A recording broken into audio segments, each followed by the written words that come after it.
Hello students. तो dear student, आज की क्लास में आप सभी का स्वागत है। तो डियर स्टूडेंट, आज हम फिर से एक धमाकेदार ट्रिक के साथ आ गए हैं और आज आपको इस क्लास में बताने वाले हैं कि आपबाउ प्रिंसिपल क्या होता है और आपबाउ प्रिंसिपल का क्या मीनिंग होता है और उससे संबंधित इलेक्ट्रॉनिक कॉन्फ़िगरेशन जो है किस प्रकार से आपबाउ प्रिंसिपल से रिलेटेड है। ठीक है, तो इन सभी चीज़ों के विषय में आज हमको ठीक है पूरा कंसेप्ट जो है सीखना है। तो डियर स्टूडेंट, यह क्लास 11th 12th और जितने भी हमारे नीट और आईआईटी के एस्पिरेंट हैं सभी के लिए ये जो है वेरी मोस्ट इंपॉर्टेंट है, क्योंकि डियर स्टूडेंट इलेक्ट्रॉनिक कॉन्फ़िगरेशन करना जो है काफ़ी बच्चों को समस्या होती है। ठीक है, उनको रटना पड़ता है। तो आज हम इस धमाकेदार ट्रिक के साथ जो है आपको सारा कन्फ्यूजन दूर कर देंगे और आपको किसी भी जो है एटॉमिक नंबर का जो है इलेक्ट्रॉनिक कॉन्फ़िगरेशन करना आपके लिए बहुत ही आसान हो जाएगा। तो डियर स्टूडेंट, चलिए स्टार्ट करते हैं आज की क्लास को। तो डियर स्टूडेंट, आज हम बताने वाले हैं आपको आपबाउ रूल। तो आपबाउ रूल या इसे हिंदी में कहते हैं आपबाउ का नियम। आपबाउ का नियम। तो डियर, जो आपबाउ रूल या जो आपबाउ का नियम है, यह जो है सबसे पहले आपको यह जानकारी होनी चाहिए कि आपबाउ रूल ये किसी भी साइंटिस्ट का नाम नहीं है। जो आपबाउ आपका लिखा हुआ है, ये आपबाउ किसी भी साइंटिस्ट का जो है नाम नहीं है। तो फिर ये क्या है? ये जो है डियर एक जर्मन लैंग्वेज है। ठीक है, एक जर्मन लैंग्वेज है और इसका मीनिंग होता है डियर बिल्डिंग। इसका क्या मीनिंग होता है? इसका मीनिंग होता है बिल्डिंग, या इसे यदि हम हिंदी में समझें इसका अर्थ है निर्माण होना। ठीक है, तो इस बात को आपको ध्यान में रखना है कि जो आपबाउ होता है यह किसी भी साइंटिस्ट का नाम नहीं है। यह एक प्रकार का जर्मन लैंग्वेज है जिसका मीनिंग होता है बिल्डिंग, या हिंदी में क्या होता है इसका अर्थ निर्माण होना। अब निर्माण होने का क्या अर्थ है? निर्माण होने का अर्थ है डियर कि किसी भी परमाणु कक्षकों में, या इसको हम कह लें एटॉमिक ऑर्बिटल्स, एटॉमिक ऑर्बिटल्स में या परमाणु कक्षकों में इलेक्ट्रॉनों के विन्यासित होने की अवस्था है। विन्यासित, या इसे कह सकते हैं भरने। ठीक है, भरने की, या कहें कि फुलफिल।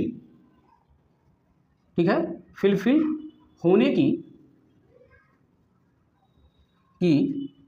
घटना या अवस्था। ठीक है, कुछ भी आप कह सकते हैं, घटना है।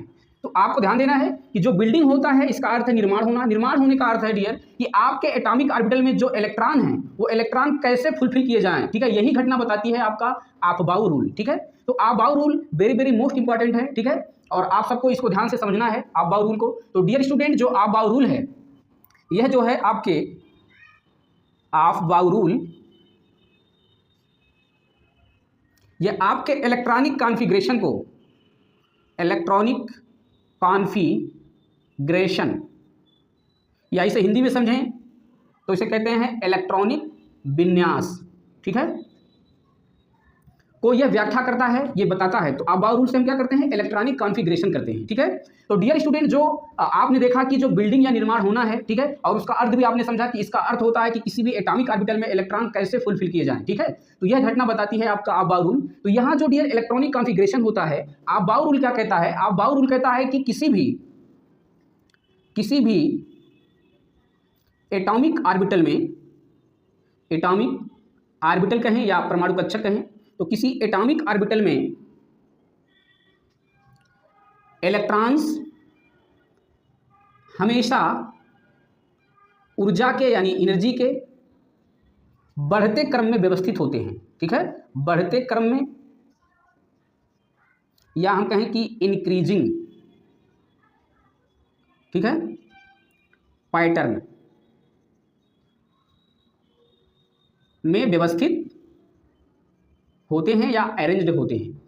इस बात को आपको ध्यान में रखना है कि जो इलेक्ट्रॉनिक कॉन्फ़िगरेशन होता है यह पूछा जाता है कि ये आपको बताना है कि ये ऊर्जा के बढ़ते क्रम में स्थित है या घटते क्रम में। तो आपको ध्यान में रखना है कि जो आपबाउ रूल कहता है कि जो इलेक्ट्रॉनिक कॉन्फ़िगरेशन होगा, इलेक्ट्रॉनिक विन्यास होगा, वह जो है किसी भी एटॉमिक ऑर्बिटल में, किसी भी परमाणु कक्षक में इलेक्ट्रॉन हमेशा ऊर्जा के इंक्रीजिंग पैटर्न पर यानी बढ़ते हुए क्रम में ही आपके अरेंज्ड होंगे या व्यवस्थित होंगे। ठीक है, तो इस बात को आपको ध्यान में रखना है। अब हम आपको आपबाउ रूल के हिसाब से जो इलेक्ट्रॉनिक कॉन्फ़िगरेशन होता है, यह एक धमाकेदार ट्रिक बताने वाले हैं डियर। तो इस ट्रिक के माध्यम से आपको किसी भी एटॉमिक एटॉमिक नंबर का इलेक्ट्रॉनिक कॉन्फ़िगरेशन आप इजीली कर पाएंगे। तो चलिए उसको हम देख लेते हैं।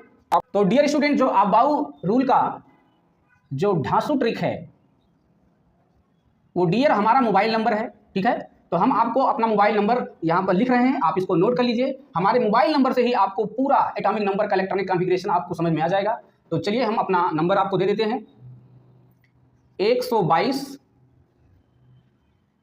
334 345 456 456 और 756, ठीक है। तो डियर ये हमारा मोबाइल नंबर है, इसको आप नोट कर लीजिए, ठीक है।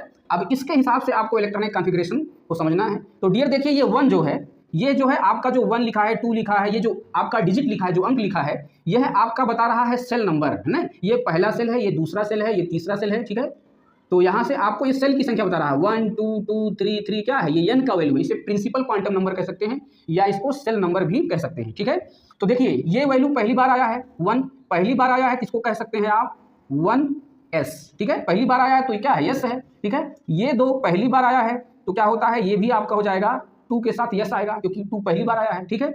ये देखिए 2 दूसरी बार आ गया, तो जब ये दूसरी बार आएगा तो यस के बाद आपको पता है पी होता है, पी के बाद आपको पता है डी होता है, डी के बाद आपको पता है एफ होता है। तो 4 प्रकार के सबसेल होते हैं, 4 प्रकार के उपकोष होते हैं, ठीक है। कौन कौन, एस, पी, डी और एफ। तो ये आपको उपकोष तो मालूम ही होगा। तो ये 4 उपकोष होते हैं, इसी में इलेक्ट्रॉनों को क्या किया जाता है, फुलफिल किया जाता है, ठीक है। तो आपको ध्यान देना है कि जो फर्स्ट है पहली बार आया है तो 1s, ये 2 पहली बार आया है तो 2s, ये देखिए 2 पहली बार नहीं, ये दोबारा आया है तो s के बाद क्या आता है, p आता है, तो हो जाएगा आपका 2p, ठीक है। फिर देखिए पुनः ये जो 3 है, 3 देखिए पहली बार आया है, यहाँ देख लीजिए पहली बार आया है 3, तो पहली बार आता है तो क्या लिखते हैं हम, यस लिखते हैं, तो हो जाएगा 3s, ठीक है। यहाँ से देखिए ये 3 दोबारा आ गया है, ठीक है। तो दोबारा आने पर यस के बाद क्या आता है, p आता है, तो हम लिखेंगे क्या 3p, ठीक है। 4 पहली बार आया है, इसको लिखोगे आप 4s, ठीक है। 3 देखिए पहली बार, ये आपका डबल हो गया, ये ट्रिपल, यानी तीसरी बार आया है तो यस, पी और डी, तो यहाँ से आप लिखोगे क्या 3d, ठीक है। पुनः देखिए 4 जो है ये दोबारा आया है तो यस के जगह पे क्या रखोगे, पी रखोगे, तो हो जाएगा आपका 4p, ठीक है। 5 देखिए क्या है, पहली बार आया है तो 5 पहली बार आया है तो आप लिखेंगे 5s। यहाँ से देखिए 4 जो है 1 2, ठीक है, 3, तो तीसरी बार आया है तो तीसरी बार आपका डी है, तो आप लिखेंगे यहाँ 4d, ठीक है। पुनः देखिए 5, तो 5 पहली बार आया था, ये दोबारा आ गया 5, तो दोबारा के लिए आप क्या लिखेंगे, p लिखेंगे, तो हो जाएगा 5p। तो डियर इसी प्रकार से जो है आप 6 देखिए पहली बार आया है तो पहली बार के लिए आपको पता है यस लिखा जाता है, ठीक है। पुनः देखिए 4 को, तो यहाँ से जो 4 आया है देखिए ये जो है फर्स्ट, सेकेंड, थर्ड, तो फोर्थ, ये चौथी बार आया है, चौथी बार क्या है, एफ है, तो आपको लिखना है 4f, ठीक है।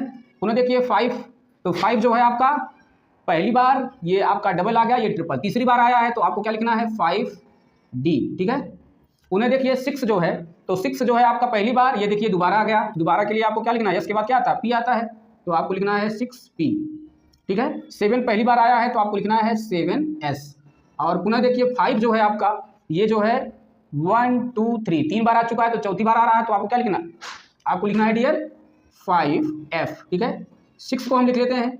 6 देखिए पहली बार ये आपका डबल हो गया, ट्रिपल, तीसरी बार आया है तो तीसरी बार के लिए आपको क्या लिखना है, d, ये हो गया आपका 6d, ठीक है। तो पुनः आपको इसको हम एक बार फिर से रिपीट कर दे रहे हैं। तो यहाँ से देखिए अगर ये 1 पहली बार आएगा डियर तो आपको लिखना है 1s, क्योंकि पहले क्या आता है, ये सबसे लाता है, ठीक है। अब देखिए फिर 2 पहली बार आया है तो 2s, यही 2 देखिए डबल, यानी दूसरी बार आया है तो दूसरी बार s के बाद क्या आता है, p आता है, तो हमने लिख दिया है 2p। 3 पहली बार आया था तो हमने लिखा है 3s, 3 डबल आया है दोबारा तो आपने लिखा है 3p, ठीक है। 4 पहली बार आया है तो 4s, ठीक है। देखिए 3 जो है आपको ये तीसरी बार आया, पहली बार, दूसरी बार, ये तीसरी बार आ गया, तो तीसरी बार क्या है, d है, तो हमने लिखना है 3d। 4 देखिए आपका जो है दूसरी बार आया है तो 4p आ गया। 5 पहली बार आया है 5s, ठीक है, तीसरी बार 4 आया है 4d। 5 जो है आपका जो है दूसरी बार आया है तो 5p। 6 जो है पहली बार आया है 6s, इसी प्रकार से 4 जो है आपका चौथी बार आया है तो हो जाएगा 4f। 5 तीसरी बार आया है 5d। 6 तीसरी बार आया है तो आपका हो जाएगा, सॉरी 6 कितनी बार आया है, तो डियर 6 जो है आपका आया है दूसरी बार तो हो जाएगा आपका 6p। 7 पहली बार आया है 7s। 5 जो है आपका चौथी बार आया है 5f, और 6 जो है तीसरी बार आया है तो आपका हो जाएगा 6d, ठीक है। तो इस प्रकार से आप इसको अरेंज करके इलेक्ट्रॉन को आसानी से भर सकते हैं। अब एक हम एग्जाम्पल लेकर इसको समझा रहे हैं। जैसे मान लीजिए आपको सोडियम का इलेक्ट्रॉनिक विन्यास करना है, तो सोडियम का एटॉमिक नंबर डियर होता है आपका 11, ठीक है।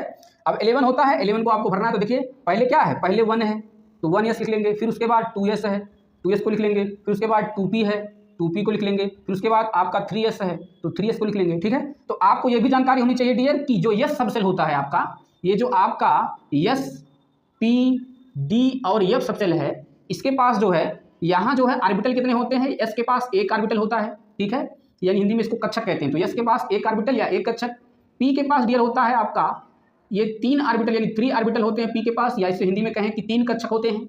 इसी प्रकार से d को अगर देखा जाए तो डियर d के पास आपका 5 ऑर्बिटल होता है, 1 2 3 4 5। ठीक है, तो 5 कक्षक बोलें या 5 ऑर्बिटल किसके पास, d के पास होता है।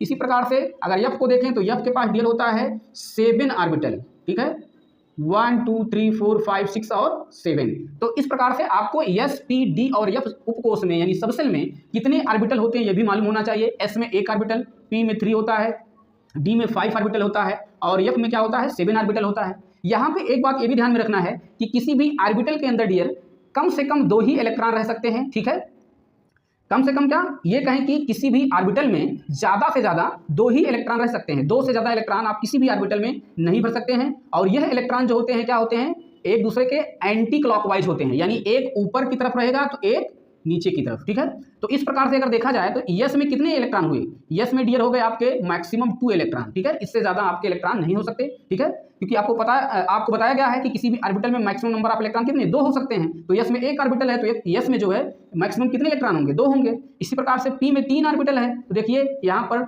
2 4 5 6, तो p में डियर कितने इलेक्ट्रॉन होंगे, 6 इलेक्ट्रॉन होंगे। ठीक है, तो 6 इलेक्ट्रॉन से ज़्यादा नहीं हो सकते हैं, तो 1 से 6 इलेक्ट्रॉन इसमें p में भरे जा सकते हैं। इसी प्रकार से d में अगर हम देखें तो d में 5 होता है, तो यहाँ से देखिए 1 2 3 4 5 6 7 8 9 10, तो यहाँ पर डियर आपके 5 2 जा 10, तो यहाँ पर 10 इलेक्ट्रॉन है, यानी d में जो है 1 से लेकर 10 इलेक्ट्रॉन आप भर सकते हैं। इसी प्रकार से हम f में देखें तो यहाँ से 1 2 3 4 5 6 7 8 9 10 11 12 13 और 14, तो f में डियर मैक्सिमम नंबर ऑफ इलेक्ट्रॉन कितने हो सकते हैं, 14, तो 1 से 14 इलेक्ट्रॉन हम f में भर सकते हैं। तो यहाँ से s p d और f में हमको जानकारी हो गई कि s में अधिकतम इलेक्ट्रॉन कितने 2 हो सकते हैं, p में 6 इलेक्ट्रॉन हो सकते हैं, d में कितने 10 इलेक्ट्रॉन हो सकते हैं, f में कितना 14 इलेक्ट्रॉन हो सकते हैं। ठीक है, तो ये आपको जानकारी होना जरूरी है। तो यहाँ से अब जो है हम इसको आसानी से कर सकते हैं। सोडियम का एटॉमिक नंबर क्या था, 11 था। ठीक है, और आपको अभी बताया गया है कि s में मैक्सिमम इलेक्ट्रॉन कितने हो सकते हैं, 2, तो हो जाएगा 1s2। ठीक है, 2s2 2p 6, कि आपको पता है कि p में अधिकतम कितने 6 हो सकते हैं। अब देखिए 3s में देखिए, अब इसको नंबरिंग भी इसको कर लीजिए, देखिए 6 और 4 10 और 1 क्या हो गया 11, तो आपका एटॉमिक नंबर क्या है 11 है, तो हो गया 1s2 2s2 2p6 3s1। ठीक है, तो इस प्रकार से आपका सोडियम का इलेक्ट्रॉनिक कॉन्फ़िगरेशन आपने आसानी से कर दिया। ठीक है, इसी प्रकार से चलिए मैग्नीशियम का कर लेते हैं। तो डियर मैग्नीशियम का एटॉमिक नंबर आपका होता है 12। ठीक है, तो पहले आप इसी तरीके से लिख लीजिए, पहले क्या आता है 1s, फिर क्या आता है 2s, फिर क्या आता है 2p, फिर क्या आता है आपका 3s आता है। ठीक है, अब आपको मालूम है कि s में मैक्सिमम इलेक्ट्रॉन 2 हो सकते हैं, 2 हो सकते हैं, 6 हो सकते हैं, कितने हुए 6 4 10 और बचे कितने 2 12। ठीक है, तो इस प्रकार से जो है अब आपने मैग्नीशियम का इलेक्ट्रॉनिक कॉन्फ़िगरेशन कर लिया। चलिए एल्युमिनियम का कर लेते हैं। इसका कितना होता है 13 एटॉमिक नंबर है। तो आपको मालूम है पहले 1s होता है, फिर 2s होता है, फिर 2p होता है, फिर उसके बाद 3s होता है। s में मैक्सिमम 2 इलेक्ट्रॉन 6 इलेक्ट्रॉन। ठीक है, यहाँ से देखिए 2 इलेक्ट्रॉन होते हैं। 3s के बाद देखिए 3p होता है, तो फिर आप लिखेंगे 3p। ठीक है, तो यहाँ से देखिए आपका कितना हुआ 2 2 4 6 4 10 2 12 और 12 1 13। ठीक है, तो इस प्रकार से आपका क्या हो गया एल्युमिनियम का हो गया। ठीक है, इसी प्रकार से चलिए क्रोमियम का कर लेते हैं। क्रोमियम का जो है आपका एटॉमिक नंबर 24 होता है। तो आपका 1s है, 2s है, 2p है, 3s है, 3p है और 3p के बाद क्या है आपका 4s है, उसके बाद 3d है। चलिए भरते हैं 1s2 2s2 2p6 3s2 3p6। ठीक है, और यहाँ पर डियर क्या होता है 4s1 3d5। ठीक है, तो आपको ध्यान देना है कि 6 4 10 2 12 12 6 18 1 19 और 19 5 क्या होता है 24। ठीक है, तो इस प्रकार से डियर क्या करना है आपको क्रोमियम का भी आपको ऐसे इलेक्ट्रॉनिक विन्यास कर लेना है। ठीक है, तो डियर स्टूडेंट इस प्रकार से आप यदि हमारे इस मैजिक ट्रिक का इस्तेमाल करेंगे तो आप 1 से लेकर जितने भी आपके एटॉमिक नंबर है कितने का भी हो, आप इजिली इस जो है ट्रिक की मदद से आप सभी का जो है इलेक्ट्रॉनिक कॉन्फ़िगरेशन आप जो है इजिली कर पाएंगे। ठीक है, तो डियर स्टूडेंट आपको अभी भी बताया गया है कि अबाउ प्रिंसिपल जो होता है यह एटॉमिक ऑर्बिटल में जो इलेक्ट्रॉन्स होते हैं ये ऊर्जा के बढ़ते क्रम में इंक्रीजिंग पैटर्न पर सजाए गए हैं। तो उस बात को आप यहाँ से समझ सकते हैं कि देखिए पहले क्या आता है आपका, पहले 1s, ठीक है, उससे ज़्यादा ऊर्जा किसका है आपका 2s का है, ठीक है, उसके बाद जो है 2p है, उसके बाद 3s, 3p, 4s, 3d, ठीक है, 4p, 5s, 4d, 5p, 6s, 4f, 5d, 6p, 7s, 5f और लास्ट में आपका 6d आ गया। तो डियर स्टूडेंट, यदि आपको यहाँ पर कन्फ्यूजन होता है, जैसे मान लीजिए यहाँ पर आपको यहाँ पे कन्फ्यूजन हो जा रहा है कि 4s और 3d में किसका एनर्जी ज़्यादा है दोनों में, ठीक है, तो आपको एक चीज़ यहाँ पर ये भी बता दे रहे हैं कि यहाँ आपको एनर्जी का रूल निकालने के लिए n+l रूल का पालन करना है। तो डियर स्टूडेंट, इन दोनों को देखने के लिए कि 4s या 3d किसका एनर्जी लेवल ज़्यादा है, इसको जानने के लिए आपको n+l रूल को लगाना होगा। तो यहाँ से आपको एक बात ये भी समझना है, किसी l के लिए 0, 1, 2, 3 अगर जो है l का वैल्यू है तो 0 के लिए होता है s, 1 के लिए होता है p, 2 के लिए d और 3 के लिए क्या होता है f होता है, ठीक है। तो यहाँ से देखिए यहाँ 4s में n का वैल्यू कितना दिया है 4 दिया है, और किसी l के लिए s का मान क्या होता है 0, तो 4 + 0 क्या हो गया आपका 4 हो गया। 3d में आप लगाएंगे n का मान क्या है 3 है, ठीक है, प्लस और l का वैल्यू देखिए किसी d के लिए क्या है 2 है, तो यहाँ पर 3 + 2 लिखेंगे तो क्या हो जाएगा आपका 5 हो जाएगा। तो यहाँ से देखिए 4 ज़्यादा है या 5, तो आपका 5 ज़्यादा है, तो 4s से ज़्यादा ऊर्जा किसका है डियर 3d का है। तो हमने कहाँ लिखा है यहाँ पे लिखा 4s से ज़्यादा ऊर्जा किसका है 3d का है। तो इस प्रकार से आप, यदि आपको कन्फ्यूजन होता है तो हमारे n+l रूल का उपयोग करके आप जो है ऊर्जा के लेवल को आप आसानी से समझ सकते हैं। तो डियर स्टूडेंट, आई होप ये वीडियो आपको पसंद आई होगी। Thank you friends.